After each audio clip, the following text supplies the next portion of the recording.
तो हेलो बच्चों, आज हम स्टार्ट करने वाले एक बहुत ही important topic of some basic concept of chemistry and जो कि है बेटा लिमिटिंग रिएजेंट।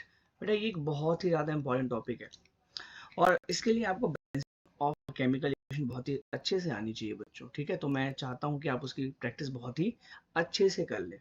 अब बेटा होता क्या है कि जब भी हम बेटा एक बैलेंस्ड केमिकल इक्वेशन की बात करते हैं तो यू नो वेरी वेल कि बेटा एक जो रिएक्टेंट होगा बेटा हमारे पास वो ज़्यादा क्वांटिटी में होगा और एक ऑब्वियस सी बात है उससे कम क्वांटिटी में होगा। ठीक है, तो इसी के अंदर एक लिमिटिंग रिएजेंट ऑब्वियस बात तुम जानते हो बेटा। मान लो मैं एक रिएक्शन लिखता हूँ कि a प्लस बी टू बेटा हमें क्या दे रहा है बेटा, हमारे पास AB2 देता है बेटा। क्या देता है? AB2। तो इसके अंदर बेटा ये जो हमारे पास क्या है बेटा, रिएक्टेंट। ये क्या है बेटा हमारे पास? रिएक्टेंट। और ये है बेटा हमारे पास प्रोडक्ट। अब होता क्या है बेटा कि लिमिटिंग एजेंट को समझने के लिए हमें ये जानना जरूरी है कि वो रिएक्टेंट जो कंप्लीटली रिएक्ट हो जाता है और उसके बाद उसके कम होने की वजह से, कम पड़ने की वजह से हमारा प्रोडक्ट बेटा आगे नहीं बन पाता। अब इसको समझने के लिए मैं एक बहुत ही आसान और बहुत ही डेली लाइफ का एग्जांपल यूज करता हूँ। मान लो बेटा मुझे एक सैंडविच तैयार करनी है, मुझे सैंडविचेस तैयार करनी है बेटा, और मेरे पास जो है 10 ब्रेड है बच्चों, 10 ब्रेड है बच्चों, और मेरे पास 10 चीज़ है। करेक्ट। अब यू नो वेरी वेल कि मुझे अगर सैंडविच बनाना है तो एक सैंडविच के लिए बेटा 2 ब्रेड की नीड होगी। तो बेटा आपको पता है कि हमारे पास 10 ब्रेड से 5 सैंडविच ही हम बना पाएंगे बेटा। करेक्ट, 5 सैंडविच हम बना पाएंगे। लेकिन भाई चीज तो एक सैंडविच के अंदर एक ही यूज होगा बेटा, तो 5 चीज का हमने यूज किया और बाकी जो बेटा 5 चीज है बेटा वो हमारे पास बच गया। ठीक है, ये हमारे पास 5 चीज बेटा बच गया। अब मुझे बताओ बेटा कि क्या आपके पास ब्रेड और चीज में से क्या बेटा आपके पास जल्दी खत्म हो गया? डेट इज बेटा आपके पास ये ब्रेड। तो इस वाले केस के अंदर जो ब्रेड हुआ बेटा हमारे पास क्या हुआ?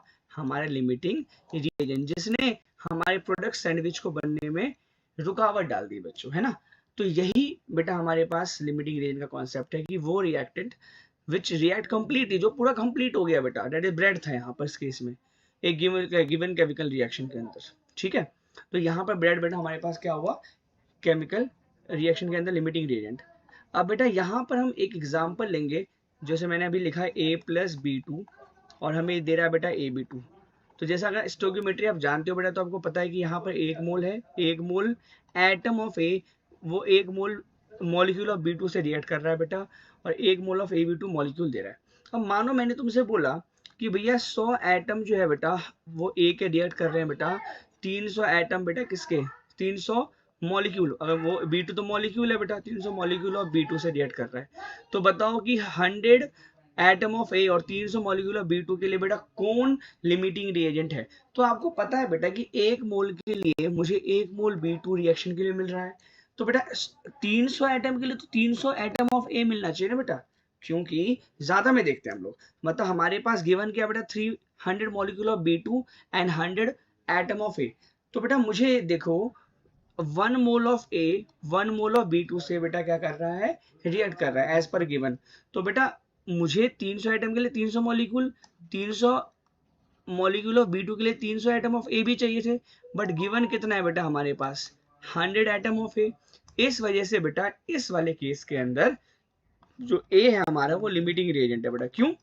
क्योंकि 300 मॉलिक्यूल ऑफ B2 के लिए 100 atom of A he given है, जबकि चाहिए कितने बेटा? 300 एटम ऑफ ए।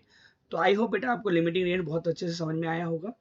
अगले वीडियो में बेटा हम कुछ और इंपॉर्टेंट क्वेश्चंस करेंगे जो आपके बोर्ड एग्जाम्स में आते हैं बेटा, आपके स्कूल एग्जाम में आते हैं। तब तक के लिए कीप लर्निंग, बाय बाय।